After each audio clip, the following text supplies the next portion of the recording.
In 1969, Carlton went into the game hot favourites after Richmond only qualified through percentage, and the Blues were the reigning premiers, having defeated Essendon in the 1968 Grand Final.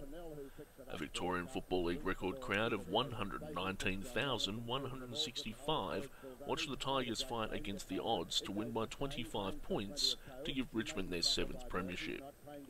In down towards Jackson, but once again it's Richardson who outmarks him, and it's all over. Richmond won the 1969 Grand Final, defeating Carlton 12-13 to Carlton 8-12. In 1972, Richmond started as favourites after first drawing and then beating the Blues in the semi-final replay by 41 points. Despite Richmond kicking the highest ever score in a Victorian Football League match of any kind, the Blues still managed to triumph by 29 points in a game which saw exactly 50 goals kicked. It was the Blues' 11th flag. O'Connell of Carlton limping. Players, that must be dog-tired out there. There's a siren! Siren! Carlton have won it! Carlton have won it! And they're going mad here at the MCG. In 1973, Carlton would start as favourites, but Richmond were desperate to atone for the 1972 Grand Final loss.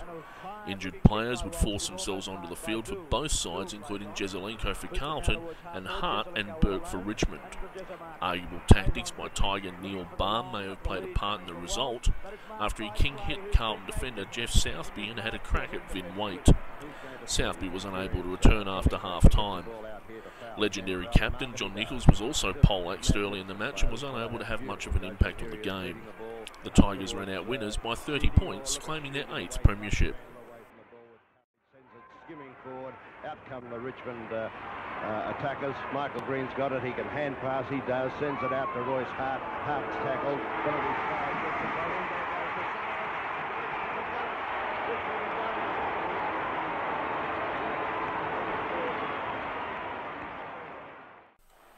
In 1982, Carlton were the defending premiers, having beaten Collingwood in 1981. Richmond, however, would start as favourites after beating the Blues in the semi-final in 1982 and would lead at the half-time break. But a 5-goal third term to the Blues while keeping the Tigers goalless would set the Blues up for an 18-point win. This grand final is also noted for the appearance of Helen D'Amico during the third term, which Tigers fans still claim upset the game's momentum. It was the Blues' 14th flag.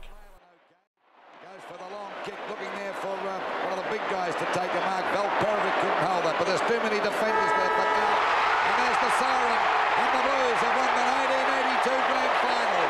14-19, 103 Carlton, defeating Richmond, 12-13, 85. The rivalry lay dormant throughout most of the 80s and 90s. Carlton went on to win premierships against Hawthorn in 1987 and Geelong in 1995. Along the way, it lost grand finals against Hawthorn in 1986, Essendon in 1993, and North Melbourne in 1999. Richmond, for the most part, could only dream about making the finals as they wandered a VFL wilderness bereft of any success.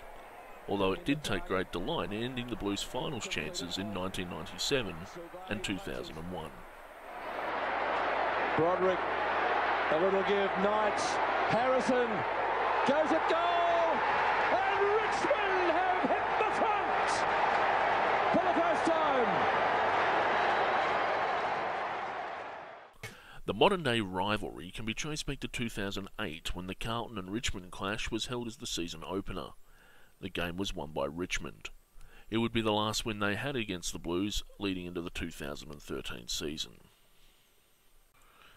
Since 2008, the Blues have visited humiliating loss after humiliating loss on the Tigers, crushing their hopes before the seasons had even started.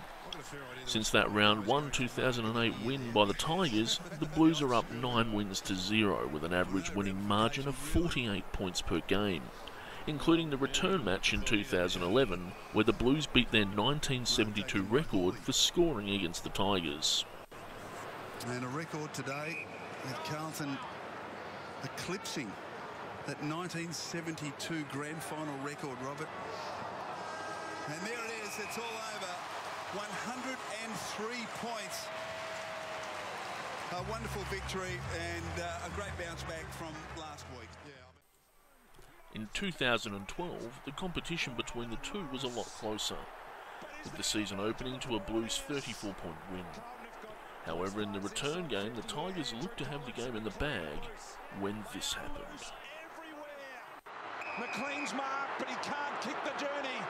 Hammers it over the back. Casbold, it's cleared the back. It's a goal. Boy, oh boy, it's going to happen to Richmond again. 42 seconds left, and they've succumbed to the Blues by